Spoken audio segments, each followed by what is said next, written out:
सुप्रभात सांग मैंने मुझे आपणकर चिन्मयी तो मुझे अच्छी पुणे रे तो पुणे भोसरी लोकेशन रे मुझे अच्छी तो आज मुझे पुणे महालक्ष्मी टेम्पल तो महालक्ष्मी टेम्पल पुणे भोसरी हूँ 14.5 किलोमीटर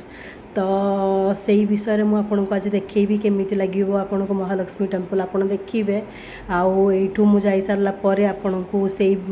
ऑनलाइन आपन कनेक्ट करी लाइव कनेक्ट करी तो आपड़ से देखिए देखिकी मत जनइबे केमी लगुच आपन को महालक्ष्मी टेम्पल आसी सारा पर जदि मुझे वीडियो करी काली ब्लॉग कर पठेबी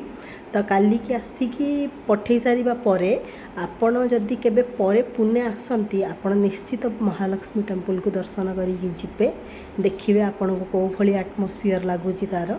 तापर मत कमेंट करिकी कहिबे एबे तो कमेंट करिवे ही कौन पाई ना एबे ही मु आपन को पाई ही ब्लॉग करूची तो आपन कमेंट कले ही मते आहुरी भी उत्साह मिलिबो कि नाही मु आपन को आहुरी नुआ नुआ वीडियो आ नुआ नुआ ब्लॉग्स नुआ नुआ